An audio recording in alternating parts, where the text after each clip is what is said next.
Andrew Hasman here from RE/MAX. So the January sales stats are out, and here's the takeaway that I see for what's going on in the Vancouver real estate market right now. So sales for the month of January in the Greater Vancouver area up 42.5% from last January. Now keep in mind, last January sales were dreadfully low, and we all know why that was. Last month's sales were 7.5% below the 10-year average for January. But again, 42% greater than last year. That's fantastic. The issue we're seeing in the local market right now is the absolute sheer lack of supply in the marketplace. A lot of homeowners got their property assessments in January and just felt this was not the right time to sell. So we are seeing far fewer homes coming on the market. There were 20% fewer new listings in January this year versus last year. And we're about 20% down in actual inventory from where we were a year ago. So we're definitely seeing far fewer homes hitting the market. So what we have is we've got a fair amount of pent-up demand in the marketplace. And I'll give you a good example. We sold a property back in late 2019. This one here, and it was just featured in the Vancouver Sun. It's a property in Point Grey, and we had over 100 people through the open house, or two open houses actually. No, actually one open house early in November, and we had 13 offers and sold the house for $250,000 over asking price. So there were 12 people that didn't buy that house because they lost out. Now we're starting to see multiple offers more common again in the city, east and west side.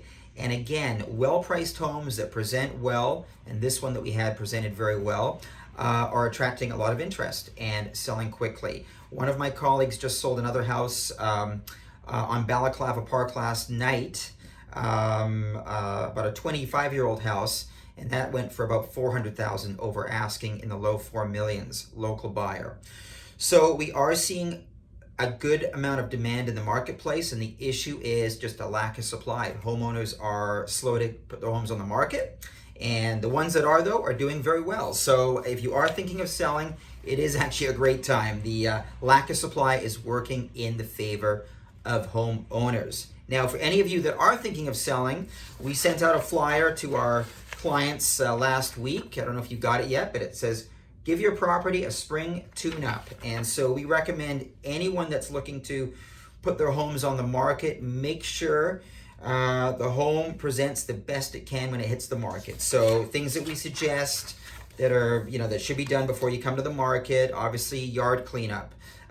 Make sure if you've got damaged grass from raccoons. I know that our house has been decimated by the raccoons this year. Fix the grass, clean the gutters. The roof, make sure you got no loose shingles, get the moss treated on the roof.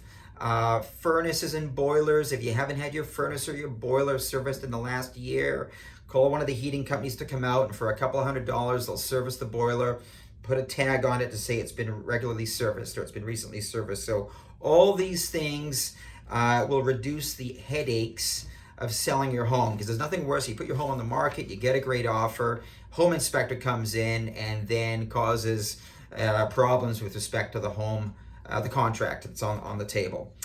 Anyhow, if you have any questions about the market, we think things are going to get busier into February and March. The longer days and hopefully some sunnier days ahead are going to be great for the market, and buyers are feeling more confident than they were a year ago. So we think it is a good time to sell if you are thinking of going to the market. And Jill and myself would be thrilled to answer any questions, give you a market update, whatever we can do to add value. We are there to make the process smooth sailing. I want to wish you all a great day. Andrew Hasman from RE/MAX, and we look forward to hearing from you soon.